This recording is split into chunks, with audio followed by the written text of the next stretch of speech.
സർവശക്തനായ ഈശോയ്ക്കും പരിശുദ്ധ അമ്മയ്ക്കും സ്തുതി. എന്നെ ഈ അൾത്താരയിൽ നിർത്താൻ ഭാഗ്യമുണ്ടാകണേ, അവസരം ഉണ്ടാകണേ എന്ന് ഞങ്ങൾ പ്രാർത്ഥിച്ചു. 2023 ഒക്ടോബർ 19 ഉടമ്പടി എടുത്തത്. എൻ്റെ പേര് അജിതകുമാരി. ഞാൻ പത്തനംതിട്ടയിൽ നിന്ന് വരുന്നു. ഉടമ്പടി എടുക്കുന്നതിന് മുമ്പ് ഉള്ള 3-4 വർഷം ഞാനും എൻ്റെ കുടുംബവും വളരെയേറെ വിഷമസന്ധിയിലൂടെ കടന്നു പോകുന്ന ഒരവസ്ഥയിലായിരുന്നു. കാരണം ഇത് എൻ്റെ മോൻ്റെ വൈഫാണ്. ഇത് ഞങ്ങൾ വിവാഹം കഴിഞ്ഞ് ആദ്യ വർഷത്തിൽ തന്നെ അവൾ ഗർഭിണിയായി. സാധാരണ പോലെ നമ്മൾ സ്കാൻ ചെയ്യുന്നതിന് വേണ്ടി ഹോസ്പിറ്റലിൽ ചെന്നപ്പോൾ ഡോക്ടർ പറഞ്ഞു, 3 മാസം ആകുന്നതിന് മുമ്പുള്ള സ്കാന് ഡോക്ടർ പറഞ്ഞു, ഈ കുഞ്ഞിന് ഹൃദയമിടിപ്പില്ല, ഇതിനെ എടുത്തു കളയണമെന്ന് പറഞ്ഞു. ഞങ്ങൾ വീട്ടിലേക്ക് തിരിച്ചു വന്നു. 2 ദിവസം കഴിഞ്ഞിട്ട് വളരെ വിഷമത്തോടു കൂടി ഞങ്ങൾ ആശുപത്രിയിൽ പോയി. അതിനെ എടുത്തു കളഞ്ഞു. അത് കഴിഞ്ഞ് പിന്നെ രണ്ടാമതും പ്രഗ്നൻ്റായി. അതും ഇതുപോലെ തന്നെ 3 മാസം, ആദ്യത്തെ മാസം 1.5 മാസം ആകുമ്പോൾ സ്കാൻ ചെയ്തപ്പം ഉണ്ട്, പ്രഗ്നൻ്റാണ്, കുഴപ്പമൊന്നുമില്ല എന്നറിഞ്ഞു. 3 മാസം ആകുമ്പോഴേക്കും വീണ്ടും നമ്മൾ സ്കാൻ ചെയ്യാൻ പോയപ്പോഴേ അവിടെ ഡോക്ടർമാർ പറഞ്ഞു, ഹൃദയമിടിപ്പ് പോയി, പഴയതുപോലെ തന്നെ നിങ്ങൾ അടുത്ത ദിവസം വന്നിട്ട് ഇത് എടുത്തു കളയിച്ച് പോകണം. അതിനായി ഞങ്ങൾ വളരെയേറെ വിഷമിച്ച് കരഞ്ഞ് ആശുപത്രിയിൽ ചെന്ന് അത് ഉള്ളിൽ നിന്നും എടുത്തു കളഞ്ഞ് തിരിച്ചു വരുമ്പോൾ ഉണ്ടാകുന്ന മാനസികാവസ്ഥ എല്ലാവർക്കും ഊഹിക്കാമല്ലോ. അത് കഴിഞ്ഞിട്ട് 3ാമതും ഗർഭിണിയായി. അതും ഈ പറയുന്ന പോലെ തന്നെ 3 മാസം തികയ്ക്കുന്നതിന് മുമ്പ് തന്നെ പോയി അതും എടുത്തു കളഞ്ഞു. അപ്പോഴേക്കും ഡോക്ടർമാർ പറഞ്ഞു, ഈ യൂട്രസ് ഇനിയും പ്രയാസം ആണ്, ഇത് IUI-യോ IVF അല്ലെങ്കിൽ അതുമല്ലെങ്കിൽ വാടക ഗർഭം സരോഗസിയോ ഒക്കെ ചെയ്യേണ്ട നിലയിലേക്കാകുമെന്ന് തോന്നുന്നു, എന്തായാലും നോക്കാം എന്ന് പറഞ്ഞ് 4ാമതും ഗർഭിണിയായി. ഞങ്ങൾ ഇതുപോലെ തന്നെ 3 മാസം ആയപ്പോഴേക്കും ഞങ്ങൾ 87ാമത്തെ ദിവസം ആയപ്പോഴേക്കും ഞങ്ങൾ സ്കാൻ ചെയ്യാൻ ചെന്നു. പതിവ് പോലെ 4ാമത്തെ പ്രാവശ്യവും പോയി, ഹൃദയമിടിപ്പ് ഇല്ല. അപ്പോഴേ ഞങ്ങളെല്ലാവരും കൂട്ടത്തോടെ കെട്ടിപ്പിടിച്ച് കരഞ്ഞ് വീട്ടിൽ കരഞ്ഞ് ജീവിച്ചു. അങ്ങനെ ഞാൻ യൂട്യൂബിൽ സാക്ഷ്യം കേട്ടു, കൃപാസനത്തെപ്പറ്റി അറിഞ്ഞു. ഞാനൊരു കടയിൽ തുണി വാങ്ങിക്കാൻ പോയപ്പോൾ അവിടെ കൃപാസനം പത്രം ഇരിക്കുന്നു. ആ അച്ചായന് ഞാൻ കാര്യങ്ങളൊക്കെ പറഞ്ഞു. അച്ചായന് എനിക്ക് ഒരു പത്രം തന്നു. എന്നോട് വിശദമായിട്ട് കൃപാസനത്തെപ്പറ്റി പറഞ്ഞു. ടീച്ചറൊന്ന് പൊക്കാട്ടെ, അവിടെ ചെന്നിട്ട് ഇതുപോലെ നല്ലപോലെ പ്രാർത്ഥിച്ചാൽ നമുക്ക് ഫലമുണ്ടാകും, തീർച്ചയായും പോകണം എന്ന് പറഞ്ഞു. ഞാൻ ഒരാഴ്ചയോളം സാക്ഷ്യങ്ങളൊക്കെ കേട്ടതിന് ശേഷം ഞാൻ ഇവിടെ വന്ന് 2023 ഒക്ടോബർ 19 ഉടമ്പടി എടുത്തപ്പോൾ ഞാൻ പറഞ്ഞു, 5ാമത്തെ ആയിട്ട് എൻ്റെ മകൾ ഉടൻ ഗർഭം ധരിക്കണം. 23 ഒക്ടോബറിലാണെങ്കിൽ 24 ഒക്ടോബറിനകം ഒരു കുഞ്ഞിനെ ഞങ്ങൾക്ക് തരണേ മാതാവേ എന്ന് പ്രാർത്ഥിച്ചു. ആദ്യത്തെ ഉടമ്പടിയിൽ തന്നെ 2 മാസം കഴിഞ്ഞപ്പോഴേക്കും ഞാൻ നല്ലപോലെ ഉടമ്പടിയിൽ പറയുന്ന നിബന്ധനകളെല്ലാം പാലിച്ച് ഞങ്ങൾ പ്രാർത്ഥിച്ചു. മകളും മരുമകളും പ്രാർത്ഥിച്ചു. അതിൻ്റെ ഫലമായിട്ട് 3ാം മാസം തന്നെ പ്രഗ്നൻ്റായി. 1.5 മാസത്തെ സ്കാൻ്റെ റിസൾട്ട് വന്നപ്പോൾ ഞാനിവിടെ കൊണ്ടുവന്നു. അപ്പോൾ അച്ഛനെ ഒന്ന് കാണിക്കുക എന്ന് വിചാരിച്ച് അപ്പോൾ പറഞ്ഞു, മകൾ വരണം എന്ന് പറഞ്ഞു. അപ്പോൾ മകൾക്ക് യാത്ര ചെയ്യാൻ പറ്റാത്തത് കൊണ്ട് മകൾ വന്നില്ല. ഞാൻ ഈ സ്കാൻ്റെ റിസൾട്ട് അമ്മയെ ഒന്ന് കാണിച്ചു. അമ്മേ, ഇതെങ്കിലും ഞങ്ങൾക്ക് തരണേ എന്ന് ഞങ്ങൾ പ്രാർത്ഥിച്ചു. വീട്ടിൽ ചെന്നിട്ട് ആദ്യം മുതൽ തന്നെ എല്ലാ ദിവസവും അവൾക്ക് അവളുടെ വയറിൽ വെച്ച് കാശരൂപം വെച്ച് കുരിശ് വരച്ച് ഉടമ്പടി തൈലം വെച്ച് പ്രാർത്ഥിച്ചു. വിശ്വാസപ്രമാണവും സ്വർഗസ്ഥനായ പിതാവേ നന്മ നിറഞ്ഞ മറിയും എല്ലാം ചെയ്ത് ഞങ്ങൾ ദിവസവും ഒരൊറ്റ ദിവസം പോലും അതിനൊരു തടസ്സമില്ലാതെ ഞങ്ങൾ പ്രാർത്ഥിച്ച് ഞങ്ങൾ 3-ാം മാസം സ്കാൻ ചെയ്തപ്പോൾ പറഞ്ഞു കുഴപ്പമില്ല, ഹൃദയമിടിപ്പ് ഉണ്ട്. അങ്ങനെ ആദ്യമായിട്ടാണ് ഞങ്ങൾക്കൊരു കുഞ്ഞിന് ഹൃദയമിടിപ്പ് 3-ാം മാസം കഴിഞ്ഞ് ഉള്ളതായിട്ട് കാണുന്നത്. അങ്ങനെ 4-ാം മാസവും ഹോസ്പിറ്റലിൽ ചെന്നപ്പോൾ പറഞ്ഞു പിന്നെ കുഞ്ഞിൻ്റെ അമ്മയ്ക്ക് യൂട്രസ് പ്ലാസൻ്റ കുറച്ച് പോസ്റ്റീരിയർ സൈഡിലേക്ക് ആണ് വലിഞ്ഞു നിൽക്കുന്നത്, താഴേക്കാണ്. 5-ാം മാസം ആവുമ്പോൾ ചിലപ്പോൾ സ്റ്റിച്ച് ഇടേണ്ടി വരും, അങ്ങനെ നിലനിർത്താൻ പറ്റുള്ളൂ, ബെഡ് റെസ്റ്റ് ചെയ്യണം എന്ന് പറഞ്ഞു. അങ്ങനെ ഞങ്ങൾ പോന്നു. പ്രാർത്ഥന അതിതീക്ഷ്ണമായിട്ട് ഞങ്ങൾ തുടർന്നുകൊണ്ടേയിരുന്നു. ഞാൻ എല്ലാ മാസവും ഇവിടെ വന്ന് പത്രങ്ങൾ വായിച്ച് ഇവിടെ ഇരുന്ന് ഇതുപോലെ ജപമാല പ്രാർത്ഥിച്ചു, അമ്മയോട് പ്രാർത്ഥിച്ചു, കാശുരൂപം വെച്ച് പ്രാർത്ഥിച്ചു. അങ്ങനെ ഉടമ്പടി പത്രങ്ങളും വാങ്ങിച്ചുകൊണ്ട് ഞാൻ വിതരണം ചെയ്തു. അങ്ങനെ ഞങ്ങൾ 5-ാം മാസം ഹോസ്പിറ്റലിൽ ചെന്നു. ഹോസ്പിറ്റലിൽ ഓരോ പ്രാവശ്യവും സ്കാൻ ചെയ്യുമ്പോൾ കാശുരൂപം കൊണ്ടാണ് പോകുന്നത്. കാശുരൂപം അവളുടെ കയ്യിൽ കൊടുത്തിട്ടാണ്, കയ്യിൽ വെച്ചുകൊണ്ടാണ് സ്കാനിന് അവൾ കയറുന്നത്. കയറിയിട്ട് പോന്നപ്പോൾ പറഞ്ഞു, അത് ഡോക്ടർ പറഞ്ഞു, അത് ഇപ്പോൾ സ്റ്റിച്ച് ഇടണ്ട, കുഴപ്പമൊന്നും കാണുന്നില്ല എന്ന്. അങ്ങനെ ഞങ്ങൾ പ്രാർത്ഥനയിൽ തന്നെ മുന്നോട്ട് പോയി. 7-ാം മാസം ആയപ്പോൾ പറഞ്ഞു, ഈ കുഞ്ഞിന് കിടക്കാനുള്ള ഫ്ലൂയിഡ്, ഗർഭാശയത്തിൽ കിടക്കാനുള്ള ഫ്ലൂയിഡ്, തിരിഞ്ഞ് വരാനുള്ള ഫ്ലൂയിഡ് കുറവാണ്. അത് 11 ഉള്ളൂ. 5 താഴെ ആവുകയാണെങ്കിൽ നിങ്ങൾക്ക് പെട്ടെന്ന് തന്നെ അടുത്ത ആഴ്ച, ഇപ്പം നിങ്ങൾ വീട്ടിൽ പൊക്കോളൂ, അടുത്ത ആഴ്ച വന്നിട്ട് നിങ്ങൾ ഇവിടെ ഈ കുഞ്ഞിനെയും അമ്മയെയും അഡ്മിറ്റ് ചെയ്യാനായിട്ട് വരണം, അത്രയ്ക്ക് ഫ്ലൂയിഡ് കുറഞ്ഞ് നിൽക്കുകയാണ്. കുഞ്ഞിനെ അങ്ങനെയാണെങ്കിൽ പെട്ടെന്ന് എടുത്ത് NICU വെക്കണം എന്ന് പറഞ്ഞു. വീട്ടിൽ വന്നു. എനിക്ക് സ്വപ്ന ദർശനം ഉണ്ടായി മാതാവിൻ്റെ. ഒന്നും പേടിക്കണ്ട, ഞാനുണ്ട് കൂടെ. ഇതുപോലൊരു കുഞ്ഞിനെ എനിക്ക് സ്വപ്നം എന്നെ കാണിച്ചു. വിശ്വാസത്തോടെ പ്രാർത്ഥിച്ചാൽ മതി, കുഴപ്പമൊന്നും ഉണ്ടാകത്തില്ല എന്ന് എനിക്ക് സ്വപ്ന ദർശനം തന്നു. എനിക്കതുകൊണ്ട് മനസ്സിന് ഭയങ്കര സന്തോഷമായിരുന്നു. ഞാൻ ഡോക്ടർ പറയുന്നതൊന്നും വിശ്വാസത്തിലെടുത്തില്ല. എനിക്കറിയാം എൻ്റെ മാതാവും ഈശോയും ഞങ്ങൾക്കൊരു കുഞ്ഞിനെ തരുമെന്ന്. അങ്ങനെ ഞങ്ങൾ അടുത്ത ആഴ്ച എന്തായാലും ഡോക്ടർ പറഞ്ഞതിനനുസരിച്ച് ഞങ്ങളെല്ലാമായിട്ട് അഡ്മിറ്റ് ചെയ്യാൻ തയ്യാറായിട്ട് ചെന്നപ്പോൾ ഡോക്ടർ അത്ഭുതമായ രീതിയിൽ പറഞ്ഞു, അത് എല്ലാം പരിശോധിച്ചിട്ട് ഇതുപോലെ കാശുരൂപവും തൈലവും എല്ലാം പുരട്ടി പരിശോധിച്ചതിന് ശേഷം പറഞ്ഞു, ഫ്ലൂയിഡ് കൂടിയിട്ടുണ്ട്, നിങ്ങൾ 2 ആഴ്ച കഴിഞ്ഞിട്ട് ഇനി വന്നാൽ മതി, അപ്പോൾ നമുക്ക് നോക്കാമെന്ന് പറഞ്ഞു. അങ്ങനെ ഞങ്ങൾ 2 ആഴ്ച കഴിഞ്ഞപ്പോൾ പോയി. ഫ്ലൂയിഡിന് വ്യത്യാസം കുറഞ്ഞിട്ടില്ല, കുഴപ്പമില്ല. പക്ഷേ കുഞ്ഞിന് വെയിറ്റ് വെക്കുന്നില്ല, കുഞ്ഞിന് വെയിറ്റ് കുറവാണ് എന്ന് പറഞ്ഞു. അന്നേരവും എൻ്റെ മാനസികമായിട്ട് എനിക്ക് അമ്മ പറഞ്ഞിട്ടുണ്ട്, എന്നോട് കുഞ്ഞിനെ തരും എന്ന് പറഞ്ഞിട്ടുണ്ട്. അതുകൊണ്ട് എനിക്ക് വിഷമമൊന്നും തോന്നിയില്ല. ഞാൻ സന്തോഷത്തോടെ തീഷ്ണതയോടെ പ്രാർത്ഥിച്ചു. എല്ലാ നിബന്ധനകളും പാലിച്ചുകൊണ്ട് തന്നെ ഇവിടെ വന്ന് പ്രാർത്ഥിച്ചു, പത്രം കൊടുത്തു, കാരുണ്യ പ്രവർത്തനങ്ങളെല്ലാം ചെയ്തു. അങ്ങനെ ഞങ്ങൾ മുമ്പോട്ട് പോയി. NICU വയ്ക്കേണ്ടതായിട്ട് വന്നില്ല. കറക്റ്റ് 37 ആഴ്ച വരെയും നീണ്ടു നിന്നു. അങ്ങനെ കുഞ്ഞിനെ സിസേറിയൻ ചെയ്ത് പുറത്തെടുത്തു.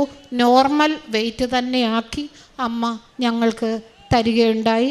ആ കുഞ്ഞാണ് ഇത്. കുഞ്ഞിൻ്റെ പേര് അൻവിധ്. ഞങ്ങൾക്ക് തന്ന ഈ അനുഗ്രഹങ്ങൾക്കും കൃപകൾക്കും ഞങ്ങൾ ഈശോയോടും പരിശുദ്ധ അമ്മയോടും നന്ദി പറയുന്നു, കൊടാനുകൂടി നന്ദി പറയുന്നു. ഇനി ഞങ്ങൾക്ക് അടുത്തതായിട്ട് കിട്ടിയത്, എൻ്റെ മകന് ബാങ്കിലാണ് ജോലി.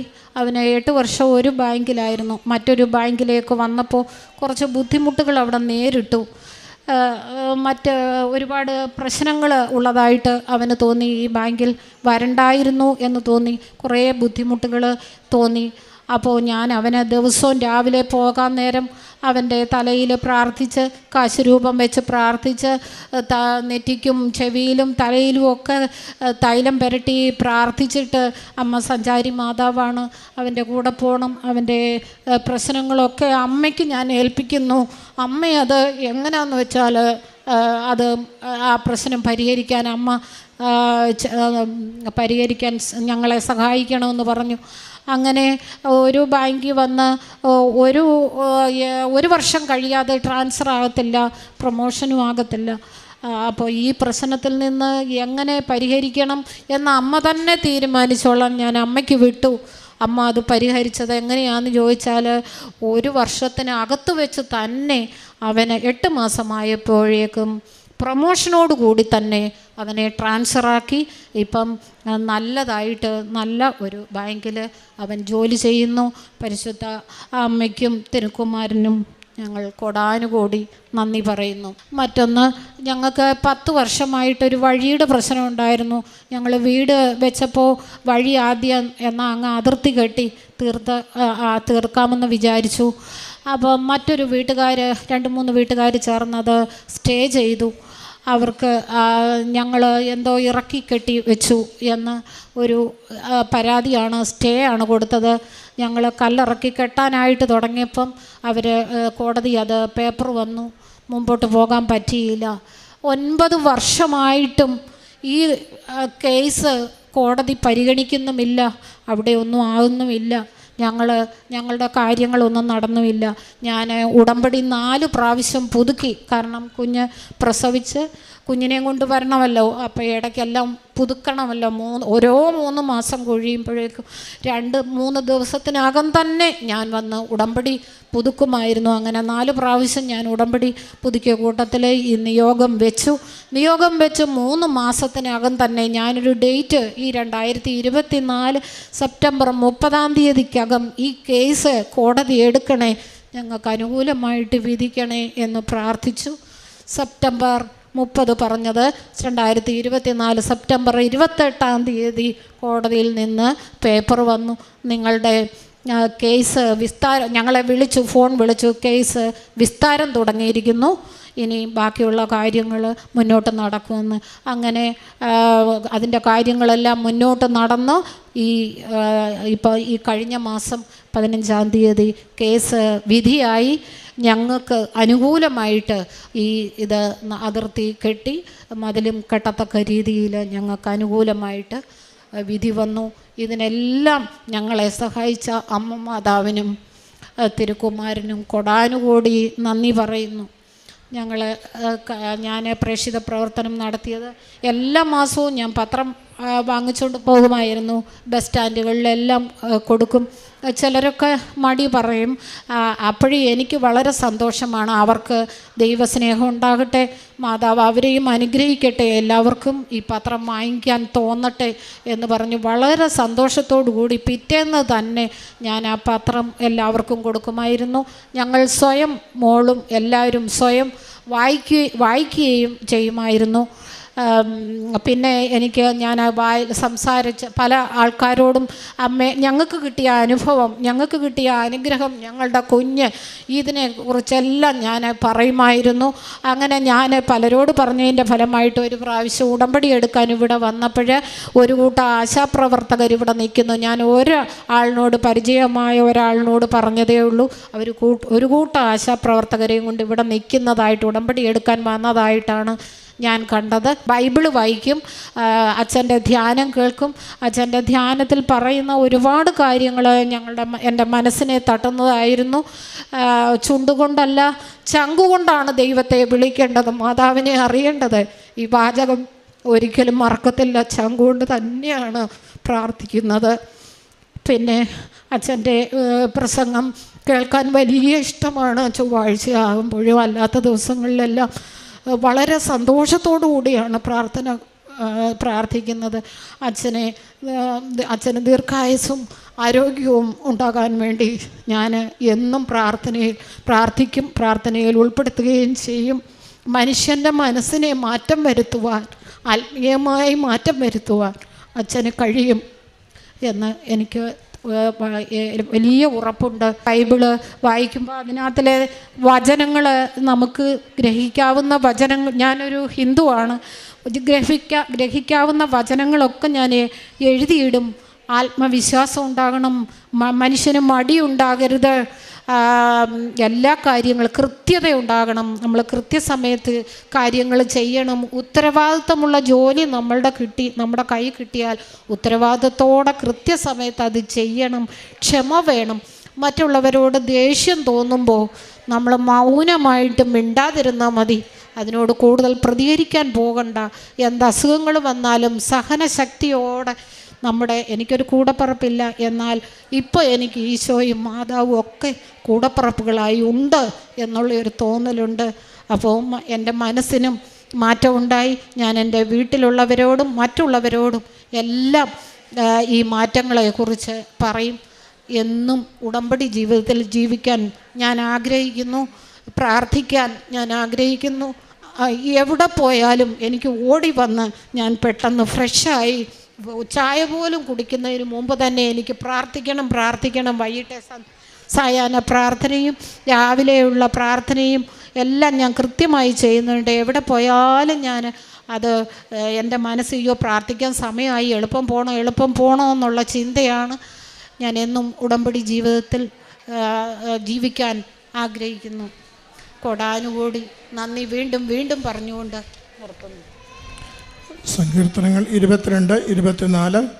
പീഡിതൻ്റെ കഷ്ടതകൾ അവിടുന്ന് അവഗണിക്കുകയോ പുച്ഛിക്കുകയോ ചെയ്തില്ല. തൻ്റെ മുഖം അവനിൽ നിന്ന് മറച്ചുമില്ല. അവൻ വിളിച്ചപേക്ഷിച്ചപ്പോൾ അവിടുന്ന് കേട്ടു. അജിതകുമാരി എന്ന ഈ സഹോദരിയും കുടുംബവും വലിയ നന്ദിയോടുകൂടി പരിശുദ്ധ കൃപാസന മാതാവിൻ്റെ തിരുനടയിൽ സന്തോഷത്തോടെ തങ്ങളുടെ കുഞ്ഞിനെ സമർപ്പിച്ച് ലോകസമക്ഷം ദൈവനാമത്തെ മഹത്വപ്പെടുത്തുന്നു. സഹോദരി പറഞ്ഞു, 4 കുഞ്ഞുങ്ങൾ തുടർച്ചയായി അബോർഷനിലൂടെ നഷ്ടപ്പെടുകയും ഹൃദയമിടിപ്പില്ലാതെ കുടുംബം വലിയ സങ്കടത്തിൽ തകർച്ചയോടുകൂടി പോയ നാളുകളെക്കുറിച്ച് അമ്മ മാതാവിൻ്റെ തിരുനടയിൽ ഒരു കൃപാസനം പത്രത്തിലൂടെ ലഭിച്ച അറിവും ഒരു സഹോദരൻ പ്രേക്ഷിത പ്രവർത്തനത്തിലൂടെ പകർന്നു കൊടുത്ത അമ്മ മാതാവിനെക്കുറിച്ചുള്ള കാര്യങ്ങളും കൃപാസനം വരെ എത്തിച്ചേരുവാൻ മകളെ സഹായിച്ചതിനെക്കുറിച്ച് കൃപാസനം പത്രം കിട്ടി ഒരാഴ്ചയിലധികം അത് വായിക്കുകയും അമ്മയോട് പ്രാർത്ഥിക്കുകയും ചെയ്ത് അത് ജീവിക്കുവാനുള്ള ആഗ്രഹത്തോടു കൂടിയാണ് ഈ അക്രൈസ്തവ സഹോദരി ഈ തിരുനടയിലെത്തുന്നത്.